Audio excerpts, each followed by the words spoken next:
9 नवंबर 1995 नई दिल्ली से गुरुदेव का ये 22वां ज्ञान पत्र है। शीर्षक है शौच और अशौच। गुरुदेव कहते हैं, जब तुम दुखी होते हो तब वास्तव में क्या हो जाता है? तुम अपनी आत्मा से विमुख हो जाते हो और ये अशौच कहलाता है, अर्थात तुम अपवित्र हो गए हो। भारत में जब किसी की मृत्यु होती है तो उसके नज़दीक के रिश्तेदार 10 दिनों के लिए अशौच कहलाते हैं, क्योंकि वो बहुत दुखी हैं, वो अशुद्ध हैं, क्योंकि वो अपनी आत्मा से विमुख हो गए हैं। 10 दिनों तक इस अनुभव में रहने के बाद, गीता वगैरह पढ़ने के बाद, ज्ञान में रहने से वो पुनः अपनी आत्मा में स्थापित हो जाते हैं। तब वो शौच कहलाते हैं। वो इस घटना की वजह से आई अशुद्धियों से अब बाहर आ जाते हैं। ऐसा जीवन में बार बार होता रहता है। तुम अशौच बन जाते हो और तुम्हें पुनः शौच में आना ही होता है। अपने भीतर गहरे जाओ, तब सच में शौच होता है।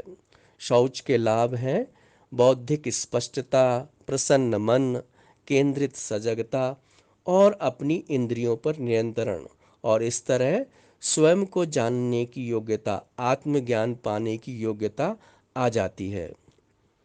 अपनी इंद्रियों की इस आदतन प्रवृत्तियों में रुचि नहीं रखना शौच है। तुम्हें यह समझ है, अरे हाँ, ये तो वही पुरानी प्रवृत्ति है जो बार बार आ जाती है। अब छोड़ो, मैंने ऐसे काफ़ी अनुभव ले लिए हैं, फिर भी शरीर को इसकी पुनः पुनः लालसा है। एक क्षण अपने शरीर और इंद्रियों में के प्रति उदासीन होकर, ये एक तरीका है, एक तरह की अरुचि। तब तुम पाओगे कि एक क्षण में ही सारी स्थिति बदल जाती है।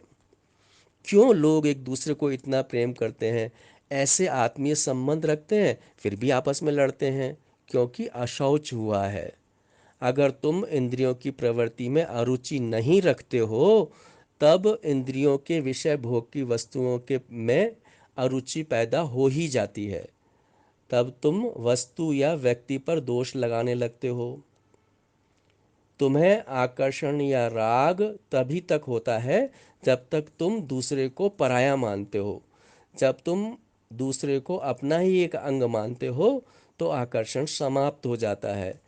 इसलिए पति पत्नी का आकर्षण एक दूसरे में ना होकर किसी और में अधिक होता है, क्योंकि जीवन साथी तो उसका उनका पहले से ही एक तरह से अंग हो गया है।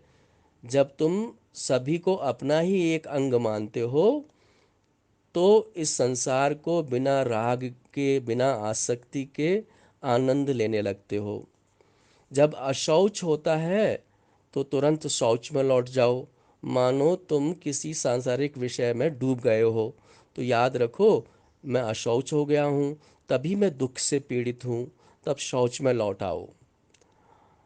और इसमें आपका अभ्यास, ध्यान, सुदर्शन क्रिया, सेवा और सत्संग तुम्हारी मदद करेंगे।